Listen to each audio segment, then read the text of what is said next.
أوقات كتير لما بنقرأ قضية قتل أو اختفاء أو قضايا لقتلة متسلسلين، سؤالنا الأول بيكون مين ممكن يعمل كده، وخاصة لو القاتل مش معروف. عشان كده احنا في تحقيق بنقدم لك القضايا اللي اتقفلت ضد مجهول بنظرة مختلفة، تفكير مختلف. بنفتح لك طريق انك تفكر وتحقق بنفسك وتشوف أقرب نظرية للقضية وأقرب حل ليها، عشان نوصل سوا للقاتل، نعرف دوافعه، وكمان علشان تشوف الجريمة من منظور تاني. لو بتحب أدب الجريمة والتفكير في كل تفاصيله، فأكيد برودكاست تحقيق هو المكان الأمثل ليك.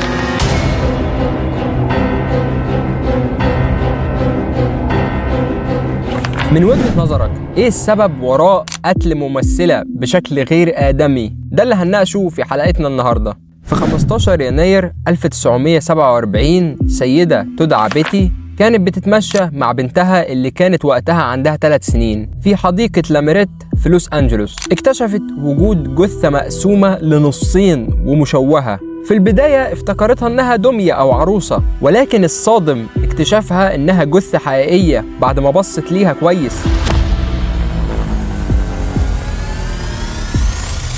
يوم جديد وتحقيق جديد، فهل جاهزين نحقق سوا؟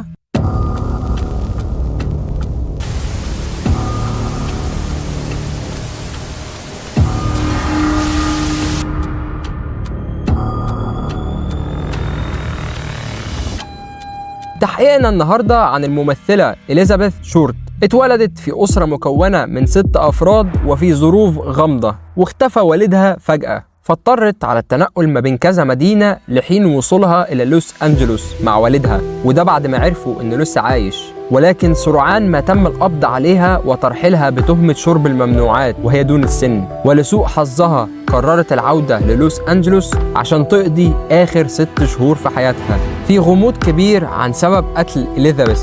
كانت كل الصحف بتتكلم عنها ولقبوها وقتها ببلاك داليا أو داليا السوداء، وكتر الكلام حوالين السبب الحقيقي. في ناس قالت بسبب حبها للبس الفساتين السوداء، أو بسبب إن الصحف في الوقت ده كانت بتسمي أي شخص اتقتل في جريمة بشعة بالاسم ده. وفي رأي ثالث خالص بيقول إنه بسبب الفيلم المشهور وقتها عن القتل البشع وكان اسمه داليا الزرقاء. ومهما اختلفت الأقاويل في القصة دي، فالأكيد إننا قدام قضية اتقتل فيها ضحية بشكل مخيف دون معرفة الفاعل. لما اكتشفوا جثة داليا كانت مشوهة ومتقطعة لأجزاء منفصلة من منطقة الوسط، وكان جسمها بعيد عن بعضه بمقدار قدم تقريبا، ومقطوعة من منطقة الثدي والفخذ، ومستنزفة بالكامل من دمها، اللي خلاهم يقولوا إن القاتل غسل الجثة بعد فعلته. وما اكتفاش بكده وبس، لأن ده قطع وجهها من فمها لحد أذنها، وحللوا إن السبب وراء ده هو إنه يعمل تأثير ابتسامة جلاسته، ولأن القاتل ظهر عليه إنه بلا رحمة خرج أمعائها وطواها وحطها جنبها. بعد كل اللي سمعته ده، السؤال اللي بيطرح نفسه هو مين ممكن يعمل كده؟ وإيه الدافع اللي يوصل بني آدم لقتل شخص بالطريقة دي؟ زي ما تعودنا، القضية لحد الآن ضد مجهول، رغم التحقيق الواسع اللي قامت بيه الشرطة، ورغم اتصال راجل بصحيفة في لوس أنجلوس بيدعي إنه القاتل، وأرسل لمحرر الصحيفة مواد تخص إليزابيث. ولما فتحوا المواد دي لقوا فيها شهادة ميلاد إليزابيث وبطاقة عملها وبعض صور ليها، وكان فيه شوية أسماء ودفتر عناوين، وفي أحد العناوين باسم مارك هانسون. طب مين هو مارك هانسون؟ يبقى أحد معارف أصدقاء إليزابيث اللي كانت بتقيم عندهم من وقت للتاني، لذلك أول ما لقوا اسمه أصبح مشتبه بيه على طول. وعلى مر السنين في ناس كتير سواء رجال أو ستات اعترفوا إنهم القتلة الحقيقيين. ومع الوقت الشرطة بدأت تركز أكتر على المشتبه بيه، لأن مارك كان في أدلة كتير بتدينه، ولكن توفى مارك في حادث حريق قبل ما تتم محاكمته. هتقول لي طب وليه ما يتقفلش القضية ضد مارك وخلاص؟ ببساطة لأن كل شوية بتظهر أدلة جديدة بتبرئ الشخص ده، زي انه قال قبل وفاته ان الدفتر ده بتاعه فعلا، لكنه اهداه كهدية لإليزابيث، وظهور ان الشخص المرسل مجهول، زي لما بعت للشرطة مكان يقول لهم انه هيعترف فيه هناك، وبعت لهم الزمان والمكان. راحت الشرطة لكنه ما جاش. بعدها بفترة أرسل ليهم ملاحظات مكتوب فيها: لقد غيرت رأيي، لن أقبل الصفقة، قتل داليا كان مبررا. وده غير ظهور ان إليزابيث كانت بتتعرف على الرجالة بكثرة في الفترة الأخيرة بسبب حزنها لوفاة حبيبها الضابط اللي بسببه انتقلت للوس أنجلوس. فبسبب معرفة كتيرة كان صعب حصر بعض أشخاص ممكن يكونوا ارتكبوا الجريمة. وبعد فترة من التحقيق الكبير واللي بذلت فيه الشرطة كل مجهودها، بدأوا يحسوا إن القضية عفى عليها الزمن خلاص، وإنه من الأفضل إنها تتقفل ضد مجهول. عدى الزمن لحد ما ظهر نظريتين. تعالوا نعرفهم سوا.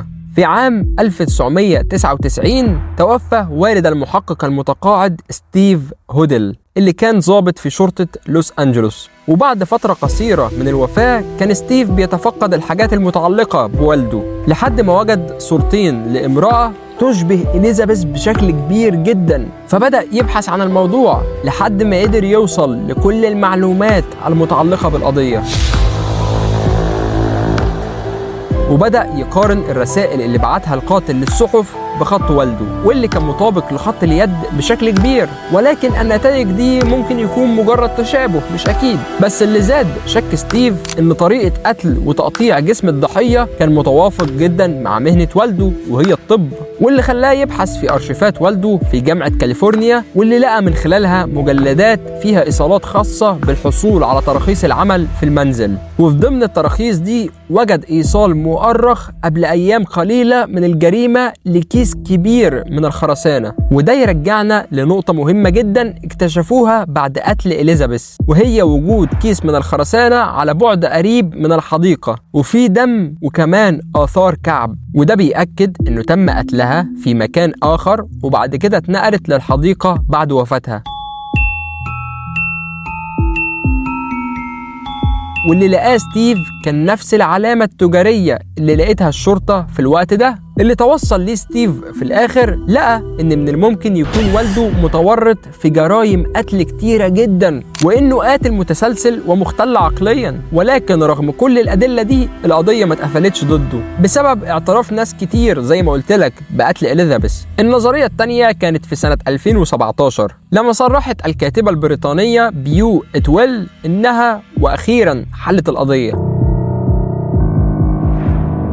فنشرت كتابها بعنوان بلاك داليا ريد روز. قالت فيه إن الجاني الحقيقي هو ليزلي ديلون، وهو السكرتير مارك هانسن اللي كان مشتبه بيه بسبب وجود اسمه على دفتر الأدلة اللي وصل للشرطة، واللي كان في فترة ما في القضية هو المشتبه الرئيسي. بس بعد كده الشرطة سابته. طيب السؤال هنا، ليه ديلون هو المشتبه بيه؟ ببساطة قالت إن قتل داليا بناء على طلب من مديره، هو صاحب مالها ليلي ومسرح سينما، وبررت سبب طلبه لقتلها إنه كان مفتون بيها، وديلون كان على علم بكده، ولما هي رفضته قرر ينتقم منها بقتلها. وكان على علم مسبق إن ليزلي ديلون عنده القدرة على القتل بسبب شغله لفترة كمساعد لقسم دفن الموتى، فمن السهل عليه يعرف إزاي يخلي الجسم ينزف لحد ما يجف منه الدم. ومن اكتشافات الكاتبة من سجلات الشرطة إن ديلون كان عارف تفاصيل كثيرة جدا عن الجريمة، مع إن الجمهور مش على علم بيها، ولكنه ادعى إنه كاتب جريمة طموح وإنه كان بيكتب عن قتل داليا السوداء رغم إن الكتاب لم ينشر أبدا. الغريب إن رغم الأدلة دي أطلق سراح ديلون وما اتهمش بالجريمة أبدا، الشيء اللي يخلي إتويل تدعي إن تم إطلاق سراحه بسبب علاقات مارك هانسن ببعض رجال الشرطة في لوس أنجلوس، واتهمتهم كمان بالفساد في البداية.